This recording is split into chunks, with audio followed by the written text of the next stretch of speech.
Ini hari ini kita bersama-sama memasuki Ramadan yang ke-13, ya, bertepatan dengan tanggal 13 Maret juga.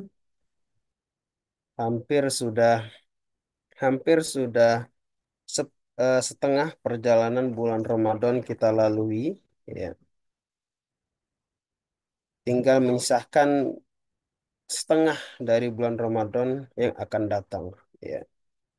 Mungkin pertanyaan terbesarnya, hingga saat ini sudah seberapa banyak ayat Al-Quran sudah kita baca,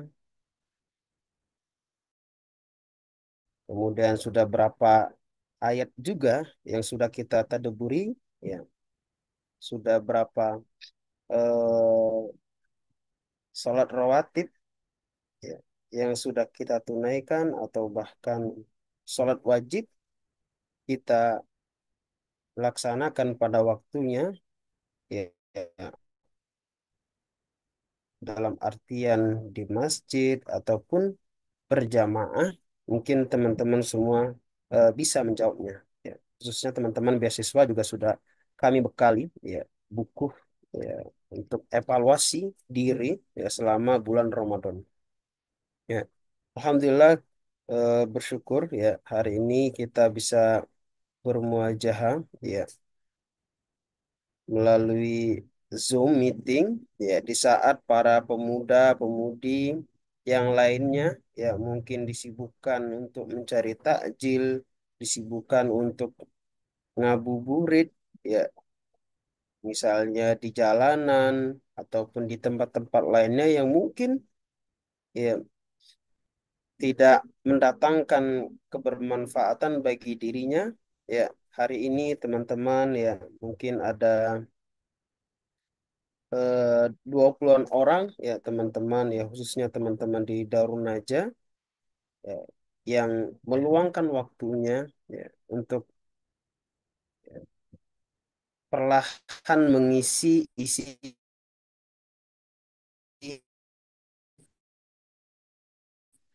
otaknya, ya. Investasi, ya, dari pusar pusar hingga kepala, maka ini investasi yang baik, ya, investasi jangka panjang yang akan menolong kita di eh, kemudian nanti. Ketika kita investasi sebaliknya, dari pusar ke bawah, ya, maka dia akan menghasilkan kotoran yang dibuang di toilet-toilet, ya. Maka hari ini kita bersyukur, ya, menjadi bagian orang-orang yang ingin berinvestasi, ya, dari pusar hingga kepala, ya. Kami diberi tema yang cukup menarik oleh panitia, ya, mungkin beberapa minggu yang lalu sudah sampaikan kepada kami berkaitan tentang kepemimpinan Islami. Ya, saya kira ini adalah salah satu bentuk kekhawatiran teman-teman Dema, ya.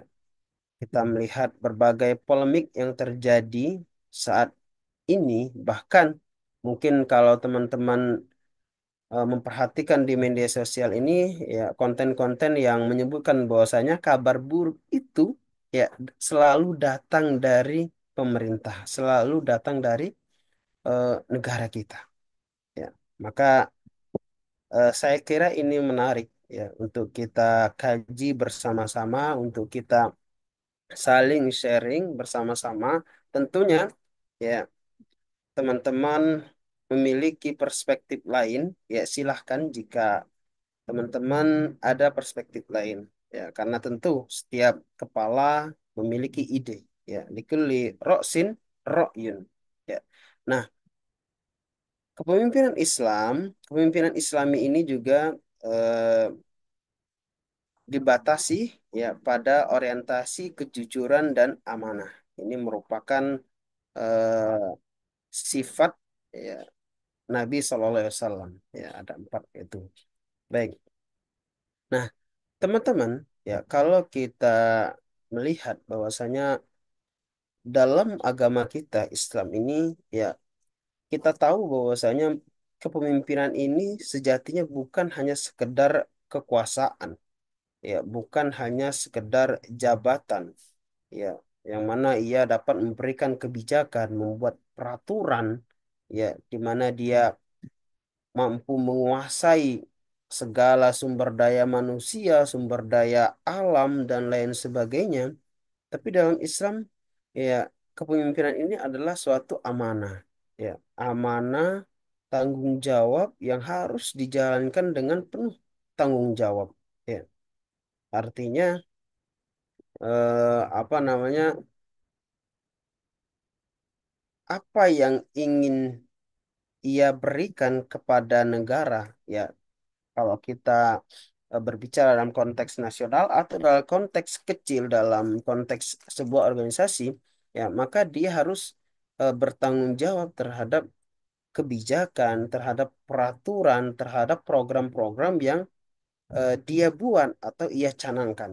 Ya, maka ketika kita memahami ini, tentu ada sosok yang ingin kita jadikan standar atau kita jadikan contoh dalam memimpin. Nah, seorang pemimpin yang baik adalah mereka yang memiliki sifat jujur dan amanah. Ini salah satunya, ya, sebagaimana dicontohkan oleh Nabi Shallallahu Alaihi Wasallam. Ya, akan tetapi, ya, eh, hakikat kepemimpinan ini sebagai sosok yang berkuasa, yang memiliki jabatan, akan tetapi dia harus amanah dan bertanggung jawab terhadap kekuasaannya tersebut ini. Ya, kita lihat akhir-akhir ini berbagai permasalahan, ya, menghantui kita, membanjiri kita, apalagi kita yang mungkin, ya, bisa dikatakan generasi Z atau generasi milenial ini, ya, yang mungkin dalam tanda kutip hidupnya banyak di media sosial.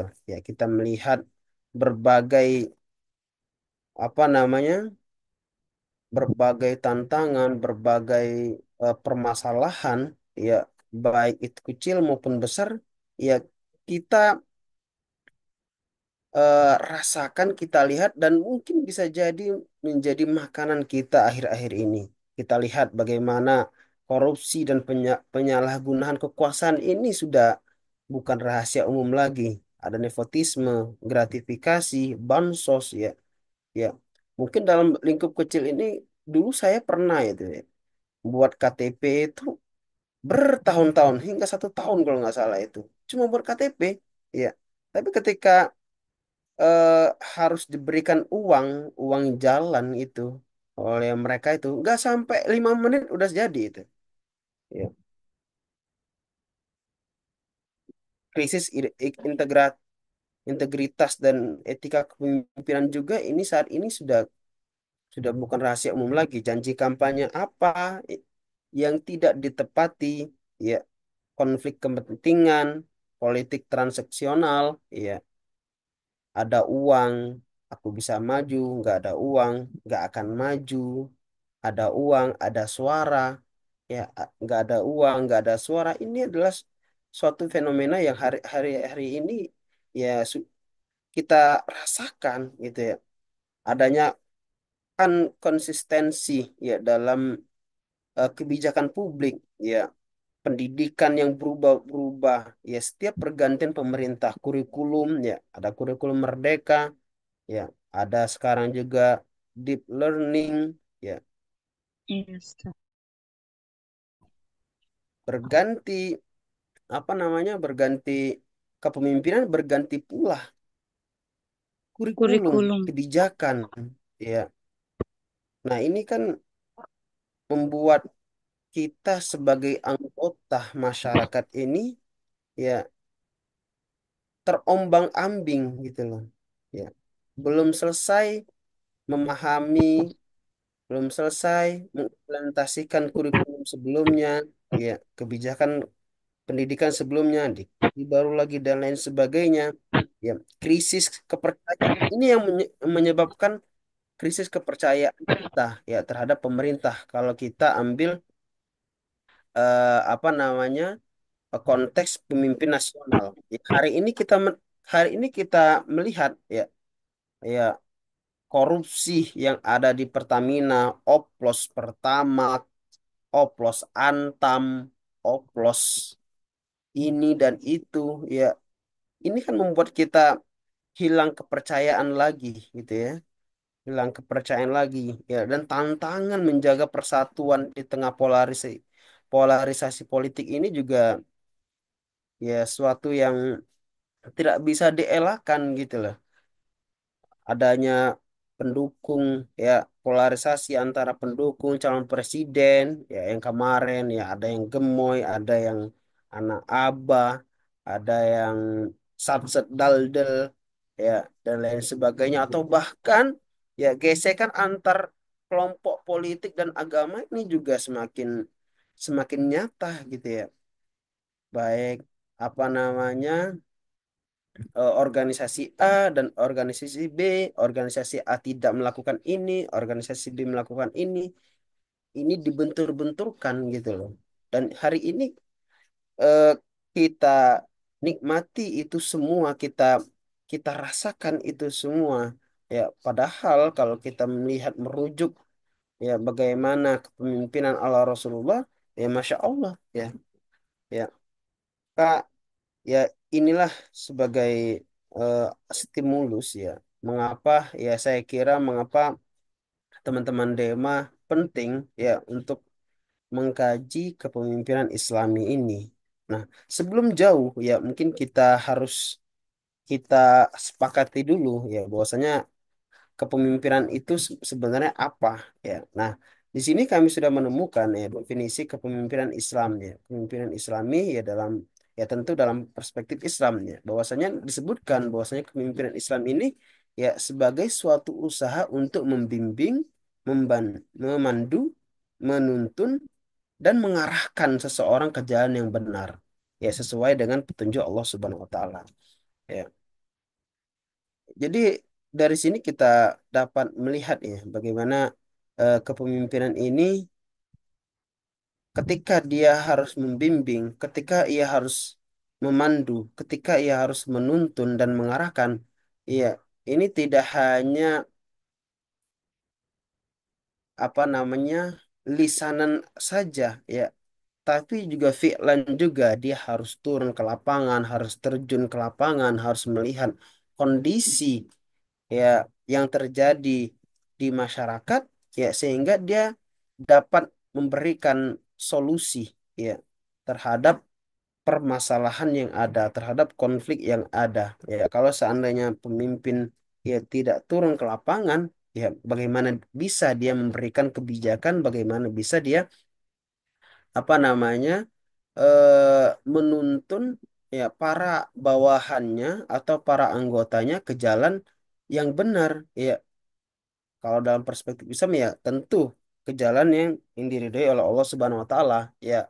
Mungkin kalau kita melihat dari secara bahasa, memang kalau kepemimpinan itu kan dia seseorang yang mampu mengarahkan anggotanya ya untuk atau ke jalan yang telah ia canangkan, atau untuk melakukan misi atau program yang telah ia canangkan. Nah, tetapi kalau dalam perspektif Islam tentu apa namanya semakin mengkerucut ya, semakin mengkerucut ya, tentu pada akhirnya ya tujuannya itu ya untuk mendapatkan ridho Allah Subhanahu wa taala ya, sebagai apa namanya pemegang kekuasaan tertinggi yaitu pemimpin ya. Nah, di sini pemimpin juga dimaknai sebagai pelayan ya masyarakat yang dipimpinnya. Pemimpin tidak hanya sekedar wewenang, namun pelayan umat yang harus memberikan keteladanan dan kepeloporan. Tuh, ya, garis besarnya di situ adalah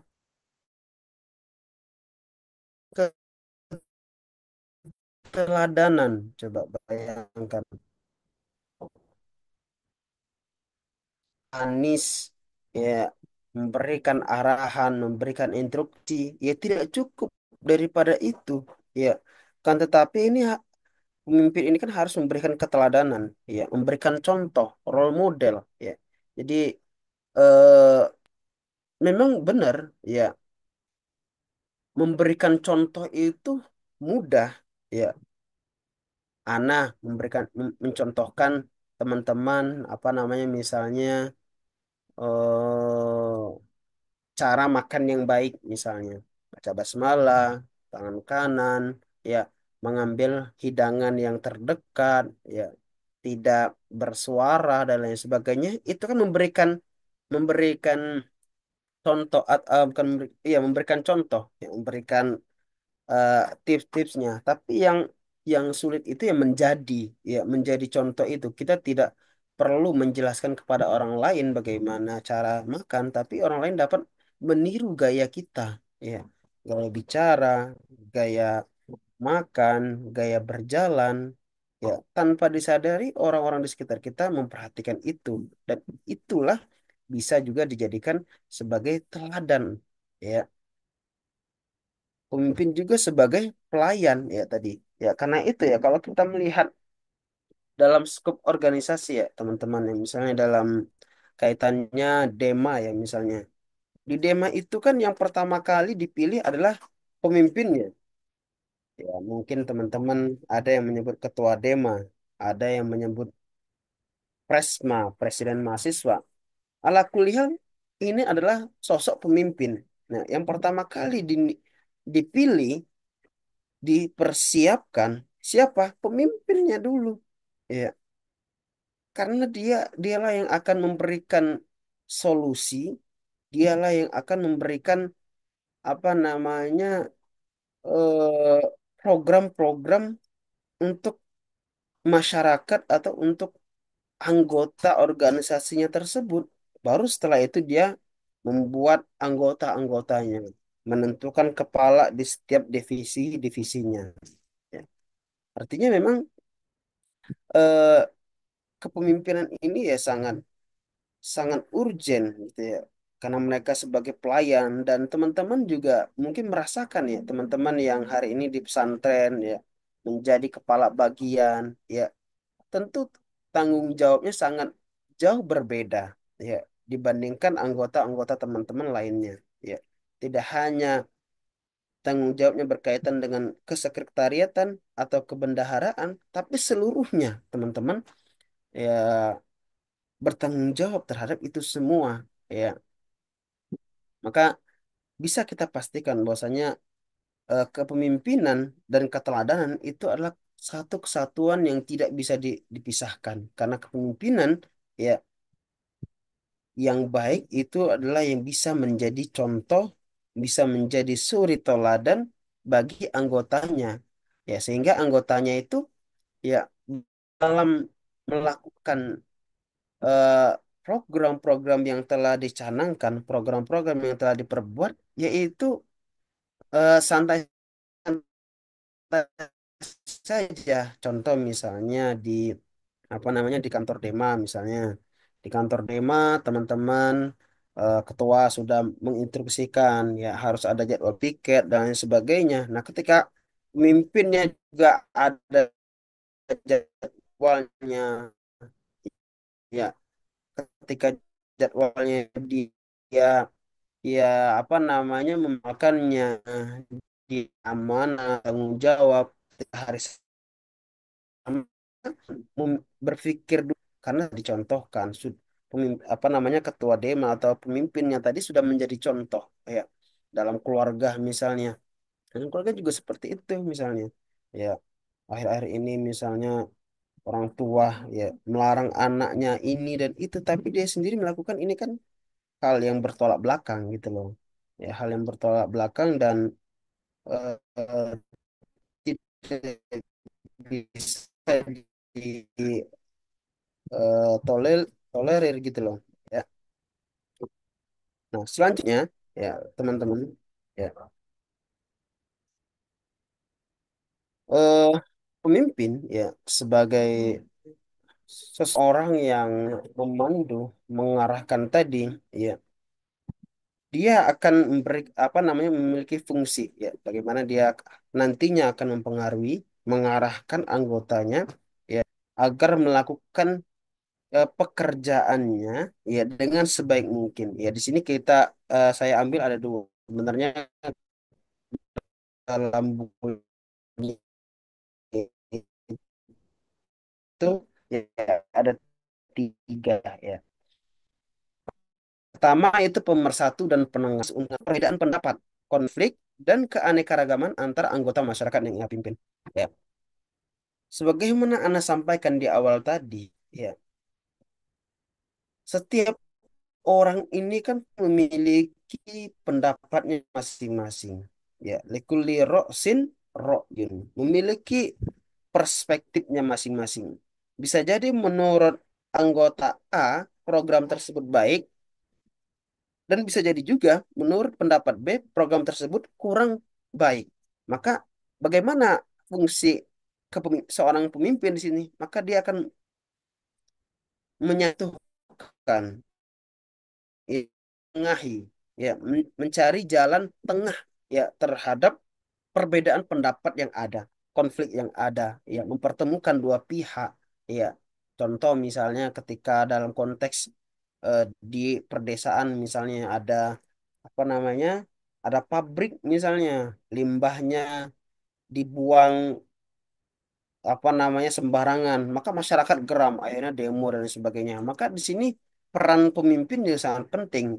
Pemimpin akan pemimpin di daerah tersebut akan mengundang apa namanya terduga pelaku dan mengundang putusan dari eh, terduga korban tadi. Ya, maka disitulah akan diberikan apa namanya ditengahi bagaimana solusinya, ya, bagaimana dampaknya terhadap lingkungan dan lain sebagainya. Maka ini adalah tugas dan fungsi seorang pemimpin, ya, untuk mempersatukan dan untuk menengahi, ya, bukan untuk mengkompori, ya, bukan untuk memecah belah, ya.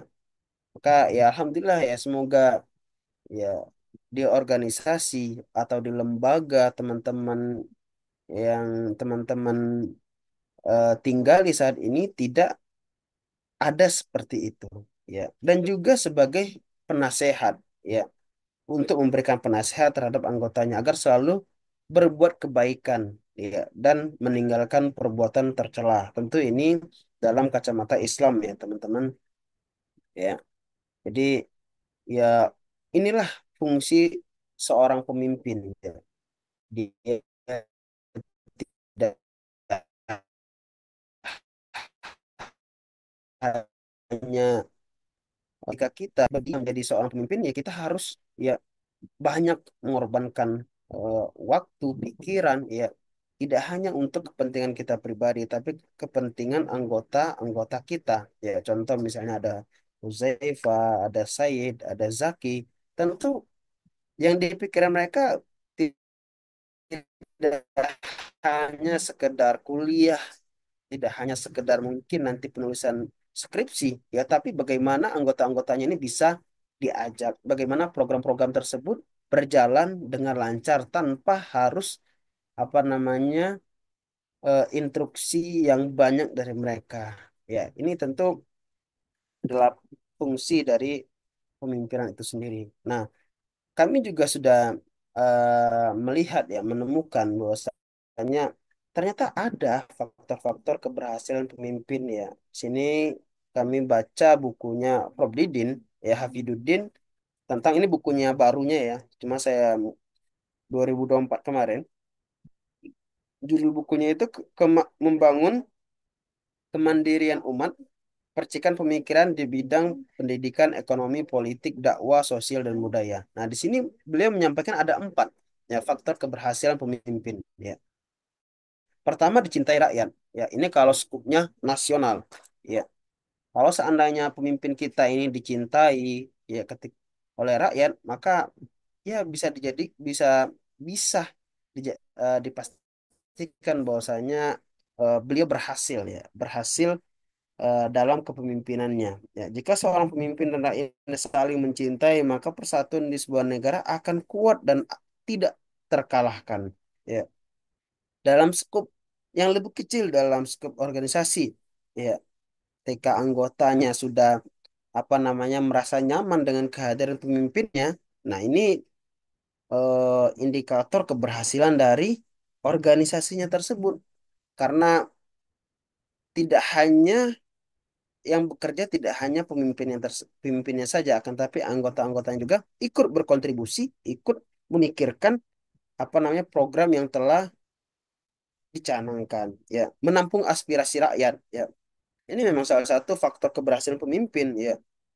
Jadi ada sebuah kisah bagaimana saat Umar, ya, saat Umar apa namanya menjadi khalifah, ya, beliau langsung mengadakan pertemuan dialog dengan rakyatnya.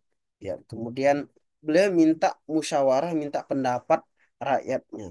Nah, kemudian salah satu rakyatnya itu maju ke depan, ya. Kemudian dia berkata gini, apabila engkau wahai khalifah benar, maka aku akan menaatimu. Tetapi kalau engkau menyimpang, maka pedang ini yang akan meluruskannya. Coba bayangkan kalau seandainya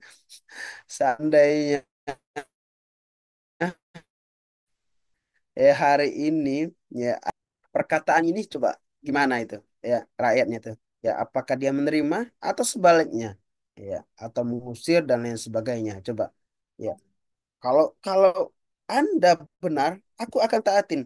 Kalau menyimpang, pedang ini akan meluruskannya, coba. Pemimpin mana coba yang eh, apa namanya, yang berani gitu, ya. Hari ini kalau ada seperti itu, ya masya Allah, ya, ya. Masuk penjara lah Ustadz kalau hari ini ada yang Nah, seperti itu Ustadz. apa itu, dapat apa, undang-undang apa itu, kena kasus apa itu kalau seperti itu? Pengancaman, ya. Iya, pengancaman Ustadz. Nah, coba, ya, mungkin dalam skup apa namanya, organisasi, ya, menampung aspirasi rakyat. Jadi tidak tidak hanya, ya, program-program yang ia buat dalam organisasi tadi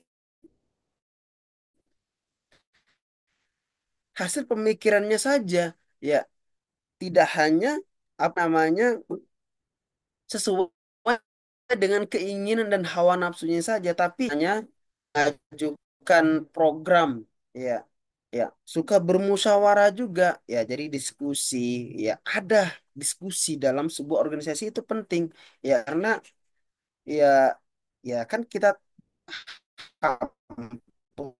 pemimpin kita juga manusia, ya, pemimpin di organisasi juga manusia. Kalau enggan bermusyawarah, ya, maka bagaimana bisa jalan, ya. Jadi program-program itu sesuai dengan kemauannya, program-program itu sesuai dengan kehendaknya saja, ya, tanpa adanya dialog, tanpa adanya musyawarah, tanpa adanya aspirasi anggota dari organisasinya tersebut, ya tentu tidak akan berjalan mulus, ya, ya, karena pemikiran sendiri dengan pemikiran orang banyak tentu, ya, hasilnya berbeda, ya.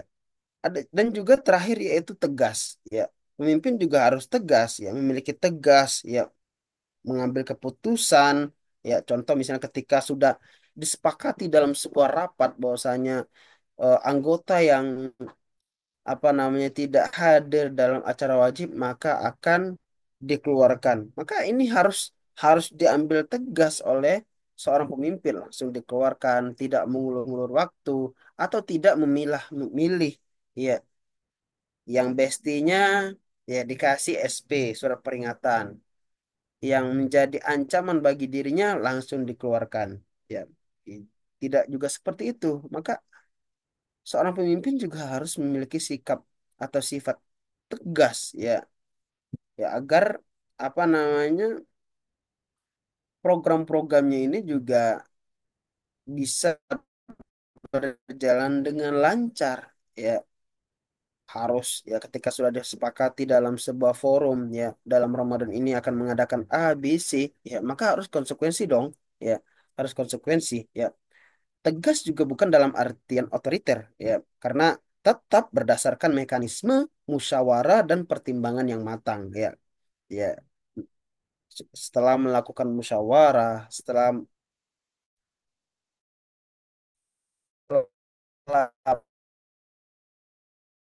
mendapatkan aspirasi, adanya ketegasan, ya, dari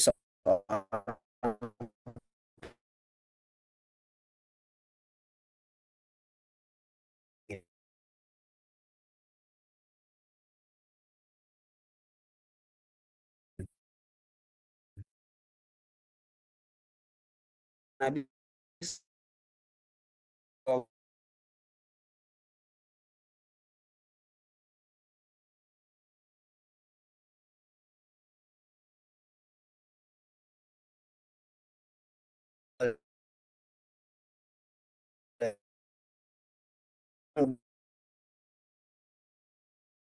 berhak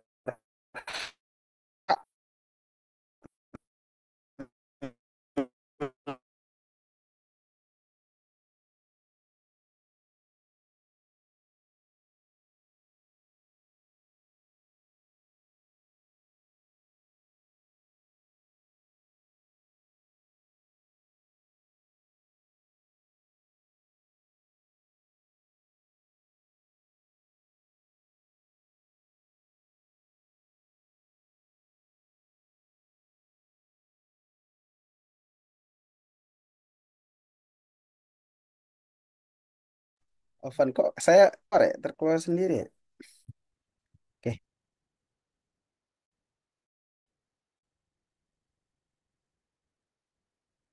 Oke. Teman kita lanjutkan ya.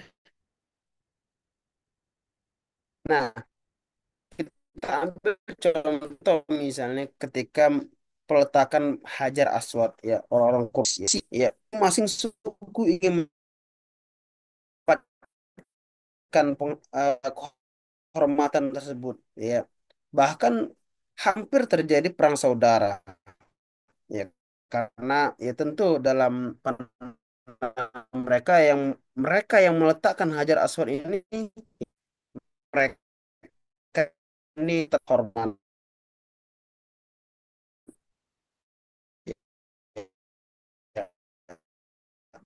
tersebut dan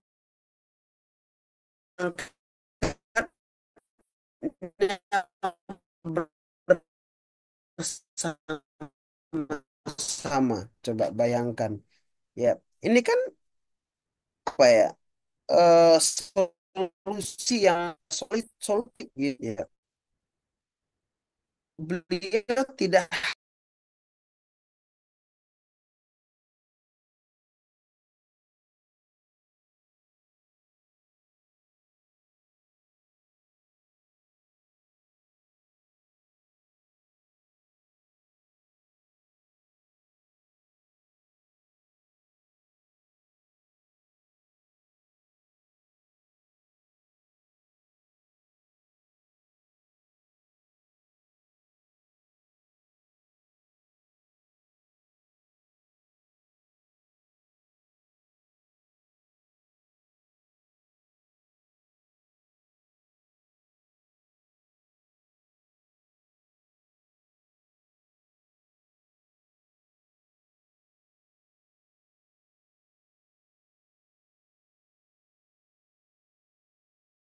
baik. Ini saya terpental lagi nih. Mohon maaf ya. Ini suara saya apa sudah jelas, teman-teman? Jelas, Ustaz. Sudah Ustaz. Baik, mungkin kita sebentar lagi ini. Ya, 10 menit lagi ya. Baik. Selanjutnya, ini PPT-nya apa nampak, teman-teman? Nampak Ustaz. Baik. Kenapa, Ustaz? Contoh kedua yaitu Piagam Madinah. Ya, ketika saat Nabi Shallallahu Alaihi Wasallam hijrah ke Madinah, ada berbagai kelompok yang memiliki latar belakang berbeda. Kaum kaum Muslim, Muhajirin dan Ansor, Yahudi, kaum musyrikin. Ya, mereka dapat hidup berdampingan dengan damai. Ya, maka diperlukan aturan yang adil. Ya, apa solusi yang diberikan Nabi? Ya, Nabi menyusun Piagam Madinah yang berisi ya perjanjian pertama dalam sejarah yang menjamin keadilan dan kebebasan beragama. Ya, apa isinya? Setiap kelompok bebas menjalankan agamanya, semua kelompok wajib membela Madinah dari musuh eksternal. Ya, tidak boleh berkhianat di antara mereka. Ini kan sebagai solusi. Ya, Ya, silakan ya tanpa tanpa apa namanya mengganggu satu sama lainnya. Ya.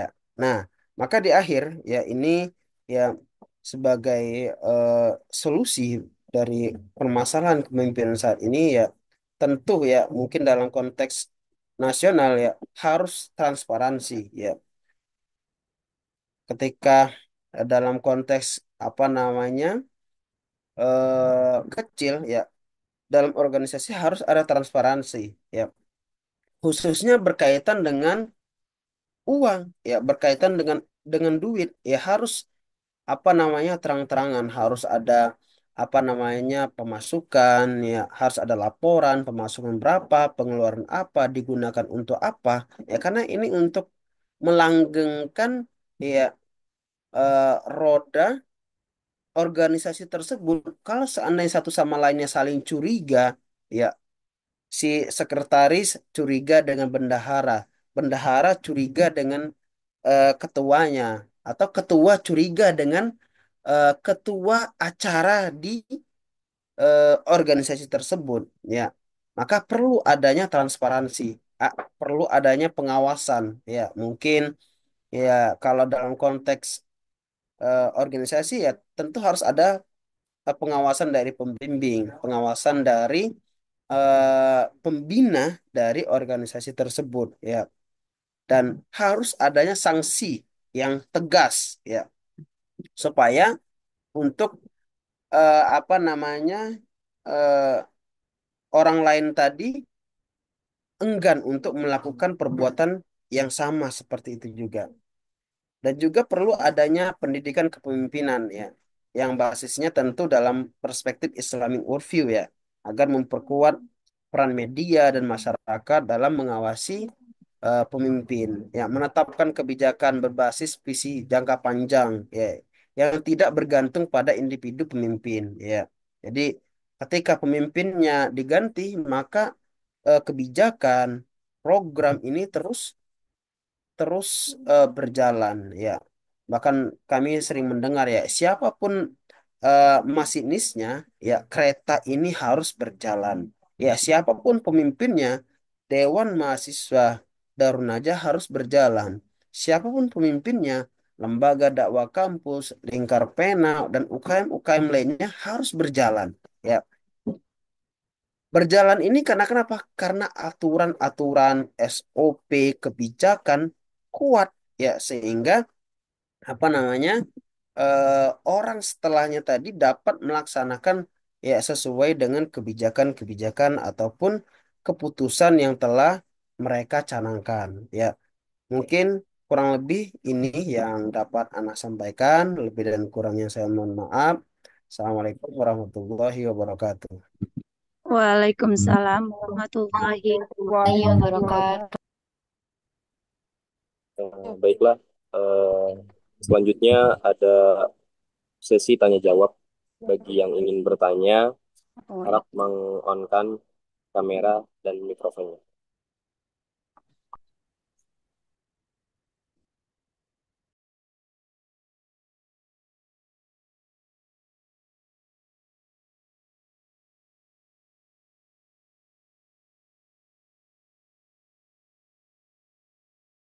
Ini sepertinya sudah mencari takjil ini. Boleh, nggak apa-apa kalau tidak ada, kita tutupkan saja. Ya. Nanti takutnya lontong, gorengan. Sudah Ya. habis ya Ustadz. Nah, ya itu nanti nanti saya yang kena batunya ini, teman-teman nih. Aduh, Masya Allah. Bu Elviana sehat ya? Alhamdulillah Ustadz. Oke, oke.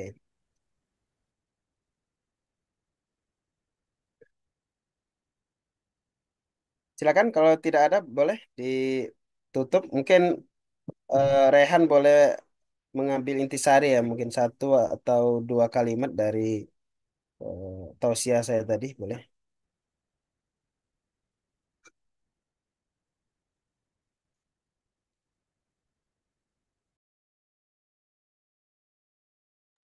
Langsung tutup aja Ustaz ya. Baiklah, Alhamdulillah acara kita berjalan dengan lancar. Sekarang kita sudah berada di penghujung acara. Marilah bersama-sama kita membaca kafaratul majlis. Subhanakallahumma wa Alhamdulillah, bihamdika asyhadu asyhadu an an la la ilaha ilaha illa illa anta, anta nastaghfiruka wa atubu astaghfiruka wa ilaik. atubu ilaik. Sekali lagi, saya Al-Fakir Muhammad Rehan sebagai moderator. Mohon maaf apabila ada kesalahan kata. Mohon dimaafkan sebesar-besarnya. Eh, Ya Allah bitaufiq hatta nafik wa hakil farik. Wassalamualaikum warahmatullahi wabarakatuh. Waalaikumsalam warahmatullahi Waalaikumsalam wabarakatuh. warahmatullahi wabarakatuh. Ustadz Azril nanti tolong eh, dikirim ke saya ya, yang hadir ya. Bu Elviana juga boleh dibantu ya nanti. Ingatkan siapa Azril ya. Oke, ya, Iya, syukran teman-teman. Ya. Syukron Ustaz. syukran Ustaz. Syukran Ustaz.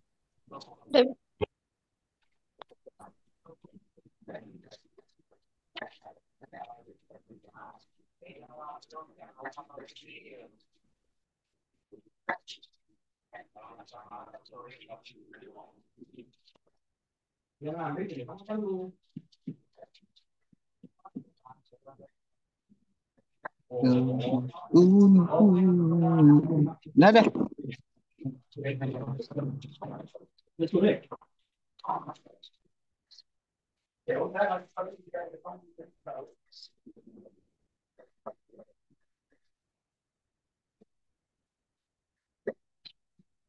Kok kau mati ya?